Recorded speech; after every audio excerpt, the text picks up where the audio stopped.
ವೀಕ್ಷಕರೇ ನಮಸ್ತೆ. ಇವತ್ತು ನಾವು ಬಿಜಿ ದುರ್ಗಮ್ಮು ಕೃಷ್ಣಗಿರಿ ಜಿಲ್ಲೆ ತಮಿಳುನಾಡು ಇಲ್ಲಿದ್ದೀವಿ. ಇಲ್ಲಿ ನಾನು ನಮ್ಮ ಡಾಕ್ಟರ್ ಶ್ರೀಧರ್ ಸರ್ ಅವರ ಒಂದು ಫಾರ್ಮಲ್ಲಿದ್ದೀವಿ. ಏನು ಅಂತ ಹೇಳಿದ್ರೆ ನೀವು ಇಲ್ಲಿ ನೋಡ್ಬೋದು, ಸೋಲಾರ್ ಪ್ಯಾನಲ್ ಅವ್ರ ಮೇಲ್ಗಡೆ ಹಾಕಿರುವಂಥದ್ದು. ಆ ಸೋಲಾರ್ ಪ್ಯಾನಲ್ಗೆ ಸಪೋರ್ಟಿವ್ ಆಗಿ ಕೆಲವು ಇನ್ಸ್ಟ್ರೂಮೆಂಟ್ಸನ್ನು ಅವರು ಸೆಟಪ್ ಮಾಡ್ಕೊಂಡಿದ್ದಾರೆ. ನಾವು ಬೇರೆ ಕಡೆ ಎಲ್ಲ ಸಣ್ಣ ಮಟ್ಟದಲ್ಲಿ ನೋಡಿರ್ತೀವಿ, ಇಲ್ಲಿ ಸ್ವಲ್ಪ ಒಂದು ಸೊಫಿಸ್ಟಿಕೇಟೆಡ್, ತುಂಬ ಒಂದು ಸ್ವಲ್ಪ ದೊಡ್ಡ ಮಟ್ಟದಲ್ಲಿದೆ. ಶ್ರೀಧರ್ ಸರ್, ಇಲ್ಲಿ ನೀವು ಯಾವ ಯಾವ ಒಂದು ಎಕ್ವಿಪ್ಮೆಂಟ್ಗಳನ್ನ ಸೋಲಾರಿಗೆ ಸಂಬಂಧಪಟ್ಟಂತೆ ಹಾಕೊಂಡಿದ್ದೀರಾ, ಅದನ್ನ ನೀವು ಸ್ವಲ್ಪ ಎಕ್ಸ್ಪ್ಲೇನ್ ಮಾಡ್ಬೋದಾ ನಮ್ಮ ವೀಕ್ಷಕರಿಗೆ? ಯಾಕಂತ ಹೇಳಿದ್ರೆ ಇದನ್ನ ನೋಡಿದಾಗ ನಮಗೂ ಅನಿಸ್ತಾ ಇದೆ ಏನು ಅಂತ ಹೇಳಿದ್ರೆ ಒಂದು ತುಂಬಾ ಸ್ಟ್ರಕ್ಚರ್ಡ್ ಆಗಿದೆ. ನೀವು ಎಲ್ಲೆಲ್ಲಿಂದ ಹೇಗೆ ಪಡೆದ್ರಿ, ಎಷ್ಟು ಕಾಸ್ಟ್ ಆಯ್ತು, ಇಲ್ಲಿ ಹೇಗಿದೆ, ಇದ್ರ ಬಗ್ಗೆ ಒಂದು ಸಣ್ಣ ಮಾಹಿತಿ ಕೊಡ್ಬೋದಾ? ಇದರಲ್ಲಿ ಮುಖ್ಯವಾಗಿ ಇದು ಹೈಬ್ರಿಡ್ ಇನ್ವರ್ಟರ್ ಅಂತ ಹಾಕಿರ್ತಾರೆ. Hybrid inverter okay. ಇದೇನ್ ಮಾಡುತ್ತೆ ಅಂತಂದ್ರೆ ಇದಕ್ಕೆ ಮೂರು ರೀತಿ ಇನ್ಪುಟ್ ಕೊಡ್ಬೋದು. ಮೂರು ರೀತಿ ಇನ್ಪುಟ್ ಅನ್ನ ಕೊಡಬಹುದು, ಅಂದ್ರೆ ಪವರ್ ಅನ್ನ ನಾವು ಕೊಡಬಹುದು. ಮೂರು ರೀತಿ ಕೊಡಬಹುದು. ಓಕೆ. ಒಂದು ಸೋಲಾರ್ ಇಂದ ಬರ್ತಾ ಇದೆ. ಸೋಲಾರ್ ಅಂದ್ರೆ ಸೋಲಾರ್ ಪ್ಯಾನಲ್ ಇಂದ ಕರೆಂಟ್ ಜನರೇಟ್ ಮಾಡುತ್ತೆ. ಓಕೆ. ಅದು ಡಿಸಿ ಬರುತ್ತೆ. ಡಿಸಿ ಇನ್ಪುಟ್ ಇದು ಕೊಡ್ತಾ ಇದೆ. ಸೋಲಾರ್ ಪ್ಯಾನಲ್ ಎಷ್ಟು ಕಿಲೋವ್ಯಾಟ್ ಇಂದ ನಿಮ್ಮ ಹತ್ರ ಇದೆ? ನಮ್ಮ ಹತ್ರ 7.2 ಕಿಲೋವ್ಯಾಟ್. 7.2 ಕಿಲೋವ್ಯಾಟ್. ಓಕೆ. ನೆಕ್ಸ್ಟ್ ಅದು 720 ವ್ಯಾಟ್ಸ್ 10 ಪ್ಯಾನಲ್ ಹಾಕೊಂಡಿದ್ವಿ. Which is bifocal. ಅಂದ್ರೆ ಕೆಳಗಡೆ ಸೂರ್ಯನ ಬೆಳಕು ಏನ್ ಬೀಳುತ್ತೆ ಅದು ರಿಫ್ಲೆಕ್ಟ್ ಆಗಿದ್ದು ಕೂಡ ಅದು ಕರೆಂಟ್ ಜನರೇಟ್, ಅದರಿಂದ ನಿಮಗೆ ಪವರ್ ಜನರೇಟ್ ಆಗುತ್ತೆ. ಸರಿ. ಇದು ಆದ್ಮೇಲೆ ಎರಡನೇದು ನಮ್ಮ ಗ್ರಿಡ್ ಇಂದ ಬರ್ತಾ ಇದೆ. ಯಾವ್ದೋ ನಮ್ಮ ಕೆಪಿಸಿಟಿ ಅಥವಾ ತಮಿಳುನಾಡಲ್ಲಿ ತಮಿಳುನಾಡು ಎಲೆಕ್ಟ್ರಿಸಿಟಿ ಬೋರ್ಡ್ ಸಪ್ಲೈ ಆಗ್ತಿರೋ ಗ್ರಿಡ್. ಓಕೆ. RYB ಇಲ್ಲಿ ಬರ್ತಾ ಇದೆ. ಇದು ಕೂಡ ಇದಕ್ಕೆ ಇನ್ಪುಟ್ ಆಗಿದೆ. ಓಕೆ. ಆಮೇಲೆ ಇದಕ್ಕೆ ನಾವು ಎರಡು ಬ್ಯಾಟರಿ ಕನೆಕ್ಟ್ ಮಾಡಿದ್ವಿ. ಒಂದೊಂದು 5 ಕಿಲೋವ್ಯಾಟ್ ಬ್ಯಾಟರಿ, ಒಂದೊಂದು 5 ಕಿಲೋವ್ಯಾಟ್ ಬ್ಯಾಟರಿ, ಸ್ಟ್ಯಾಟಿಕ್ ಬ್ಯಾಟರಿ. ಇದು static battery, lithium ion battery. ಇದು 10 ಕಿಲೋವ್ಯಾಟ್ ಆಗುತ್ತೆ. ಟೋಟಲ್ ಆಗಿ 10 ಕಿಲೋವ್ಯಾಟ್ ಆಗುತ್ತೆ. ಸರಿ. ಅಂದ್ರೆ ಸುಮಾರು 10 ಯೂನಿಟ್ಸ್ ಅಂತ ಇಟ್ಕೋಬಹುದು ನಾವು. ನಾರ್ಮಲ್ ಇದರಲ್ಲಿ ನಾವು 10 ಯೂನಿಟ್ಸ್ ಅಂತ ಇಟ್ಕೊಬಹುದು. ಓಕೆ. ಸರಿ. 10 ಕಿಲೋವ್ಯಾಟ್. ಮೂರು ರೀತಿ ಇನ್ಪುಟ್ ಕೊಟ್ಟಿದೆ. ಒಂದು ಸೋಲಾರ್ ಇಂದ ಬರುತ್ತೆ, ಸೋಲಾರ್ ಪ್ಯಾನಲ್ ಇಂದ. ಇನ್ನೊಂದು ಮೇನ್ ಗ್ರಿಡ್ ಇಂದ ಬರುತ್ತೆ. ಮತ್ತೊಂದು ಈ ಪವರ್ ಇದು ಬ್ಯಾಟರಿ ಇಂದ ಬರುತ್ತೆ. ಈಗ ಬ್ಯಾಟರಿ ಚಾರ್ಜ್ ಆಗುವಂತದ್ದು, ಈಗ ನಾರ್ಮಲ್ ಆಗಿ ನಾವು ಸೋಲಾರ್ ಪ್ಯಾನಲ್ ಅಂತ ನೋಡಿದಾಗ ಒಂದು ಸೋಲಾರ್ ಪ್ಯಾನಲ್ ಡೈರೆಕ್ಟ್ ಆಗಿ ಇರಿಗೇಷನ್ ಮೋಟರ್ ಅಥವಾ ಲೋಡ್ ಅಂತ ಕರೆಯೋಣ, ಲೋಡಿಗೆ ಕನೆಕ್ಟ್ ಆಗುತ್ತೆ. ನಾರ್ಮಲ್ ಆಗಿ ಅವರು ಬ್ಯಾಟ್ರಿನ ಯೂಸ್ ಮಾಡೋದಿಲ್ಲ, ಸ್ಟೋರೇಜ್ ಮಾಡ್ಕೊಡೋದಕ್ಕೆ ಅಂತ ಹೇಳ್ಬಿಟ್ಟು. ಯಾಕಂತ ಹೇಳಿದ್ರೆ ಕಾಸ್ಟ್ ಜಾಸ್ತಿ ಆಗುತ್ತೆ ಅನ್ನೋ ಒಂದು ಉದ್ದೇಶದಲ್ಲಿ. ಸೊ ಈ ಒಂದು ಸೆಟಪ್ ಅಲ್ಲಿ ಅದೇ ಒಂದು ಡಿಫ್ರೆನ್ಸ್ ಅಂತ ಹೇಳ್ಬೋದಾ? ಇದು ಇನ್ವರ್ಟರ್ ಅಷ್ಟೇ. ಓಕೆ. ಆನ್ ಗ್ರಿಡ್ ಇನ್ವರ್ಟರ್, ಇದು ಹೈಬ್ರಿಡ್ ಇನ್ವರ್ಟರ್. ಹೌದು. ಆನ್ ಗ್ರಿಡ್ ಇನ್ವರ್ಟರ್ ಏನ್ ಮಾಡುತ್ತೆ ಅಂದ್ರೆ ಇದು ಸೋಲಾರ್ ಪ್ಯಾನಲ್ ಇಂದ ಕರೆಂಟ್ ತಗೊಂಡು ಡೈರೆಕ್ಟ್ ಆಗಿ ಗ್ರಿಡ್ ಕೊಟ್ಬಿಡುತ್ತೆ. ಡೈರೆಕ್ಟ್ ಆಗಿ ಗ್ರಿಡ್ ಕೊಡುತ್ತೆ. ಹೌದು, ಅದು ಆನ್ ಗ್ರಿಡ್. ಹೌದು. ಇನ್ನೊಂದು ಮೋಟರ್ಗೆ ಏನ್ ಮಾಡ್ತಾರೆ ಅಂತಂದ್ರೆ ಅದು VFD ಡ್ರೈವ್ ಹಾಕ್ತಾರೆ. VFD ಹಾಕ್ಬಿಟ್ಟು ಡೈರೆಕ್ಟ್ DC ಮೋಟರ್ ಹಾಕ್ಬಿಡ್ತಾರೆ. ವೇರಿಯಬಲ್ ಫ್ರೀಕ್ವೆನ್ಸಿ ಡ್ರೈವ್ ಹಾಕ್ಬಿಟ್ಟು DC ಮೋಟರ್ ಹಾಕ್ತಾರೆ. ಹೌದು, ಹೌದು. ಅದು ಒಂದು ಆಪ್ಷನ್ ಇದೆ. ಇಲ್ಲ ಅಂದ್ರೆ ಅವ್ರು ಇನ್ವರ್ಟರ್ ಹಾಕ್ಬಿಟ್ಟು ಇನ್ವರ್ಟರ್ ಇಂದ ನಾವು DC ಮೋಟರ್ ಹಾಕ್ಬೋದು. ಅದು ಥ್ರೂ VFD ಹೋಗುತ್ತೆ. ಓಕೆ. ಸರಿ. ಅಂದ್ರೆ ಸೂರ್ಯನ ಬೆಳಕು ಫ್ಲಕ್ಚುಯೇಟ್ ಆದಂಗೆ ಹೌದು, ಅದು ಫ್ಲಕ್ಚುಯೇಟ್ ಆಗುತ್ತೆ. ಅದು ಮೋಟ್ರು ಇದಾಗುತ್ತೆ ಅಂತ ಹೇಳ್ಬಿಟ್ಟು ಗೊತ್ತಾಯ್ತು. ಇಲ್ಲಿ ಏನ್ ಮಾಡುತ್ತೆ ಅಂತಂದ್ರೆ ಈಗ ನೋಡಿ, ಇದು 15 ಕಿಲೋವ್ಯಾಟ್ ಇನ್ವರ್ಟರ್. ಓಕೆ. ಈಗ ನಿಮ್ದು ಸೋಲಾರ್ ಪ್ಯಾನಲ್ ಬಂದ್ಬಿಟ್ಟು 7.2, ಬ್ಯಾಟ್ರಿ ಬಂದ್ಬಿಟ್ಟು 10 ಕಿಲೋವ್ಯಾಟ್. ಇದ್ಯಾಕೆ 15? ಯಾಕೆಂದ್ರೆ ನಾಳೆ ದಿವಸ ನಾವು ಸೋಲಾರ್ ಪ್ಯಾನಲ್ಸ್ ಇನ್ಕ್ರೀಸ್ ಮಾಡ್ಕೋಬೇಕು ಅಂತ ಆದ್ರೆ, in case okay, you want more power, ಅವಾಗ ಅದು ಅಪ್ಗ್ರೇಡ್ ಮಾಡ್ಕೊಂಡ್ರೆ ಇದನ್ನ ಅಪ್ಗ್ರೇಡ್ ಅವಶ್ಯಕತೆ ಇರೋದಿಲ್ಲ. ಓಕೆ. 15 ಕಿಲೋವ್ಯಾಟ್ ಪ್ಯಾನಲ್ಸ್ ಹಾಕೊಳ್ಳೋಕೆ ಪ್ರೊವಿಷನ್ ಮಾಡ್ಕೊಂಡಿದ್ದೀವಿ. ಸೊ ಈಗೊಂದು ಬ್ಯಾಚ್ ಏನ್ ಹಾಕಿದೀವಿ ಸೋಲಾರ್ ಪ್ಯಾನಲ್, ಇದ್ರ ಪಕ್ಕ ಇನ್ನೂ ಒಂದು ನಾವು 7 ಕಿಲೋವ್ಯಾಟ್ ಇಂದ ಹಾಕಬಹುದು ಇದೇ ಇನ್ವರ್ಟರ್ಗೆ. ಸೊ ಇನ್ ಫ್ಯೂಚರ್ ನ ಒಂದು ಗಮನ ಇಟ್ಕೊಂಡ್ಬಿಟ್ಟು ನೀವು ಅದನ್ನ ಮಾಡಿದೀರಾ. ಸರಿ. ಬ್ಯಾಟ್ರಿ ಎರಡು ಬ್ಯಾಟ್ರಿ ಇದೆ, 8 ಬ್ಯಾಟ್ರಿ ಕನೆಕ್ಟ್ ಮಾಡಬೇಕು. ಸೊ ಇದು 5 ಕಿಲೋವ್ಯಾಟ್ ಅದು 5 ಕಿಲೋವ್ಯಾಟ್. ಸೊ ನಾವು ಅನದರ್ 2 ಅಂದ್ರೆ ಇದು ಇನ್ನು ಎಂಟು ಹಾಕೊಳ್ಳೋ ಪ್ರಾವಿಷನ್ ಇದೆ. ಇನ್ನು ಎಕ್ಸ್ಟ್ರಾ ಇನ್ನು ಎಕ್ಸ್ಟ್ರಾ ನಮ್ಗೆ ಅವಶ್ಯಕತೆ ಬಂತು ಅಂದ್ರೆ ಸರಿ. ಅದನ್ನ ಕೂಡ ನಾವು ಅಪ್ಗ್ರೇಡ್ ಮಾಡ್ತೀವಿ.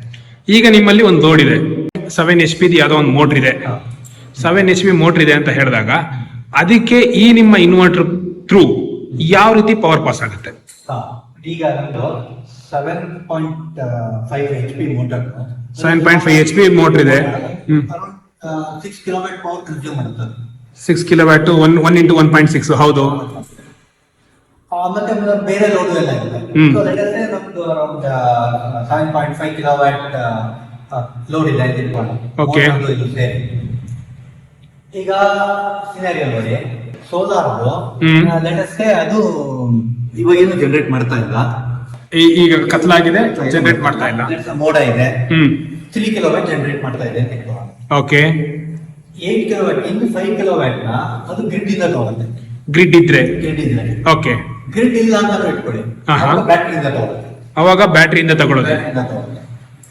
ಸರಿ.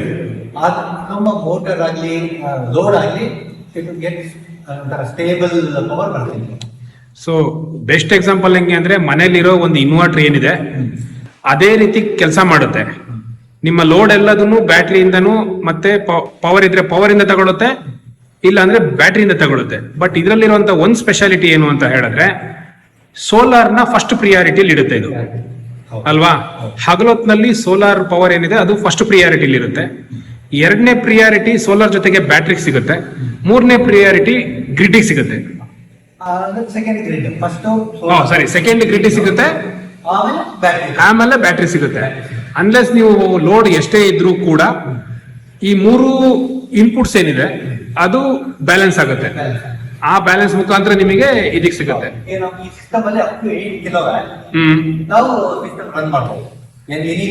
Up to 8 kilowatt.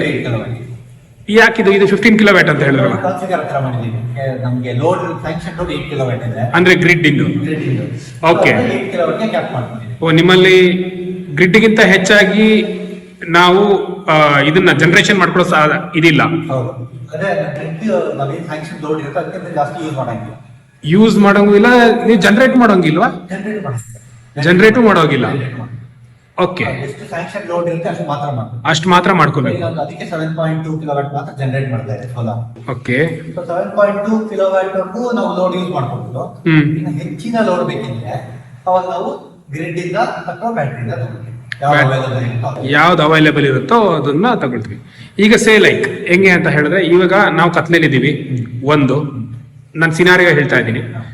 ನಾವು ಕತ್ಲೆ ಅಂದ್ರೆ ರಾತ್ರಿ ಹೊತ್ತಲ್ಲಿದ್ದೀವಿ, ಗ್ರಿಡ್ ಇಲ್ಲ. ಈಗ ಅಲ್ಲಿ RYB ಗ್ರಿಡ್ ಇಲ್ಲ, ಮಳೆ ಬರ್ತಾ ಇದೆ, ಗ್ರಿಡ್ ಇಲ್ಲ, ಬ್ಯಾಟ್ರಿ ಇದೆ.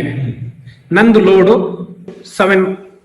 7 HP ಒಂದು ಲೋಡ್ ಇದೆ ಅಂತ ಹೇಳಿದಾಗ ಈ ಬ್ಯಾಟ್ರಿ ಎಷ್ಟು ಹೊತ್ತಿನ ಹೊರಗಡೆ ಎಷ್ಟು ಹೊತ್ತಿನ ತನಕ ಆ ಲೋಡನ್ನ ಹೋಲ್ಡ್ ಮಾಡುತ್ತೆ.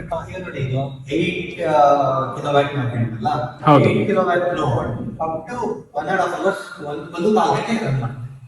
Through battery. ಓಕೆ.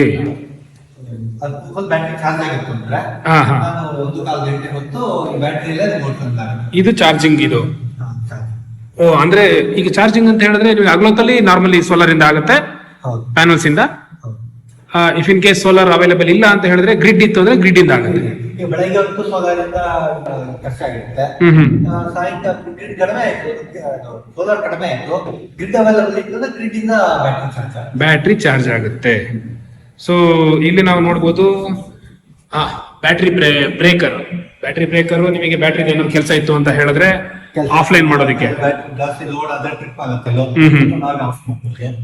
ಅದೇ ಏನೋ ಕೆಲಸ ಇತ್ತು ಅಂದ್ರೆ ನಾವು ಆಫ್ಲೈನ್ ಮಾಡ್ಕೊಬಹುದು. ಸೊ ಇದು ಬಂದ್ಬಿಟ್ಟು ನಮ್ಮ input, AC input, DC input through solar. ಇದು ಔಟ್ಪುಟ್ ಸರ್. ಇದು ಇದು ಲೋಡ್ ಸೋಲಾರ್ ಇದೆ, ನಮ್ಮ EB ಲೋಡ್ ಇದೆ. ಇದು ಅಂದ್ರೆ ಸೆಕೆಂಡರಿ ಅಲ್ಲ. ಈಗ ನಮಗೆ ಫಾರ್ ಎಕ್ಸಾಂಪಲ್ ಈ ಸೋಲಾರ್ ಏನೋ ಸಮಸ್ಯೆ ಇದೆ ಅಥವಾ ಬೇಡ ಅಂದ್ರೆ ಸ್ವಿಚ್ ಆಫ್ ಮಾಡ್ಬಿಟ್ಟು ಮಾಮೂಲಿ ಗ್ರಿಡ್ ಇಂದ ತಗೊಂಡು ಅದನ್ನ ಕೇಳಿದ್ರೆ ಸೆಕೆಂಡರಿ ಡಿಸ್ಕನೆಕ್ಟ್ ಆಗುತ್ತೆ. ಅದೇ ಎಂಟೈರ್ ಯೂನಿಟ್ ಬೈಪಾಸ್ ಆಗುತ್ತೆ. ಸೊ ಇಫ್ ಇನ್ ಕೇಸ್ ಇದು ಕೆಲಸ ಮಾಡ್ಲಿಲ್ಲ ಅಂತ ಹೇಳಿದ್ರು ಅದನ್ನ ನಾವು ಯೂಸ್ ಮಾಡ್ಬಿಟ್ಟು ನಾವು ನಮ್ ಕೆಲಸ ಮುಗಿಸಬಹುದು. ಇಲ್ಲ ಅಂತ ಹೇಳಿದ್ರೆ ನಾರ್ಮಲಿ ನಮ್ಮ ಇನ್ವರ್ಟರ್ ಇಂದ ಈ ಕೆಲಸ ಆಗುತ್ತೆ, ಹೈಬ್ರಿಡ್ ಇನ್ವರ್ಟರ್. ಸೊ ಕೊನೆಯದಾಗಿ ಒಂದು ಕ್ವಶನ್, ಇದು ಹೇಗೆ ಅಂದ್ರೆ ಇದ್ರದ್ದು ಅನಾಲಿಟಿಕ್ಸ್ ಸ್ಟಾಟಿಸ್ಟಿಕ್ಸ್ ಎಲ್ಲ ನಿಮ್ಮ ಹೆಂಗ್ ಕನೆಕ್ಟೆಡ್? ನಿಮಗೆ ಏನಾದ್ರು ಆಪರೇಟ್ ಮಾಡೋದಾದ್ರೆ ಆಗ್ತಿದೆ. Okay. ಎಲ್ಲ ನಮ್ಗೆ ಡೇಟಾ ಬರ್ತಾ ಇದೆ. ಇದನ್ನ ನಾವು ವೈಫೈ ಕನೆಕ್ಟ್ ಮಾಡ್ಬೋದು. ಓ. ವೈಫೈ ಕನೆಕ್ಷನ್ ಇದೆ. ವೈಫೈ ಇಂದಾನು ಕನೆಕ್ಟ್ ಆಗುತ್ತೆ. ವೈಫೈ ಇಂದ ಕನೆಕ್ಟ್ ಆಗುತ್ತೆ. ಓ ಸೂಪರ್. ಸೊ ವೈಫೈ ಕನೆಕ್ಟ್ ಮಾಡ್ಕೊಂಡ್ಬಿಟ್ರೆ ಹ್ಮ್. ಮೊಬೈಲ್ ನಲ್ಲಿ ಇದ್ರ ಎಂಟೈರ್ ಡೇಟಾ ಬರ್ತಾ ಇರುತ್ತೆ. ಇದ್ರ ಅಲಾರ್ಮ್ಸ್ ಬರುತ್ತೆ. ಈಗ ನಾವು ಜಾಸ್ತಿ ಲೋಡ್ ಹಾಕ್ಬಿಟ್ವಿ ಅಂತ ಕಟ್ ಆಫ್ ಆಯ್ತು ಅಂತಂದ್ರೆ ಅವಾಗ ಮೆಸೇಜ್ ಬರುತ್ತೆ. ಓಕೆ, ಈಗ ಮೇಡ್ ಇನ್ ಇಂಡಿಯಾನ ಮೇಡ್ ಇನ್ ಇದು ಬಂದು ಇದು ಡೇ ಕಂಪನಿಯಿಂದ ಚೈನೀಸ್ ಕಂಪನಿ. ಇದು Chinese company. What will be the cost? Cost ನೋಡಿ ಸುಮಾರು ಬ್ಯಾಟ್ರಿಗೆ ಒಂದು 5 ಕಿಲೋಮೀಟರ್ ಬ್ಯಾಟ್ರಿ ಸುಮಾರು 1 ಲಕ್ಷ ಇದೆ. ಒಂದೊಂದು ಬ್ಯಾಟ್ರಿಗೆ 1 ಲಕ್ಷ. ಓಕೆ, ಇನ್ವರ್ಟರ್ಗೆ ಸುಮಾರು ಒಂದು 2.5 ಲಕ್ಷ ಇದೆ. 2.5 ಲಕ್ಷ. ಓಕೆ, ಆಮೇಲೆ ಪ್ಯಾನಲ್ಗೆಲ್ಲ ಸೇರಿ ಒಂದು ಅದು ಅದು ಸುಮಾರು ಒಂದು 1.5 ಲಕ್ಷ ಇದೆ. 7 ಕಿಲೋಮೀಟರ್. ಅದು ಮತ್ತೆ ವೈರಿಂಗ್ ಇನ್ಸ್ಟಾಲೇಷನ್ ಹ್ಮ್. ಅದೆಲ್ಲ ಸೇರಿ ನಮಗೆ ಸುಮಾರಾಗಿ 9 ಲಕ್ಷ ಆಯ್ತು. ಸೊ ಟೋಟಲ್ ಆಗಿ ನೀವು ಹೇಳ್ತಿರುವಂತ 9 ಲಕ್ಷದಲ್ಲಿ solar panel, inverter, hybrid inverter plus battery ಇದೆಲ್ಲದು ಸೆಟಪ್ ಆಗಿದೆ. ಪ್ಲಸ್ ನಮ್ಗೆ ಬೇರೆ 3-4 ಬಿಲ್ಡಿಂಗ್ ಇದೆ. ಹ್ಮ್. ಬಿಲ್ಡಿಂಗ್ ಗೆಲ್ಲ ಇಲ್ಲಿಂದ ಕನೆಕ್ಷನ್ ತಗೊಂಡು ಹೋಗ್ಬೇಕಿತ್ತು. So, ಇಲ್ಲಿಂದ ಸಪರೇಟ್ ಕನೆಕ್ಷನ್ ತಗೊಂಡಿದ್ದೀರಾ? ಇಲ್ಲಿಂದ ಕನೆಕ್ಷನ್ ತಗೊಂಡಿದೀವಿ. ಇದು ಯಾವುದು ಇನ್ವರ್ಟರ್. ಹ್ಮ್.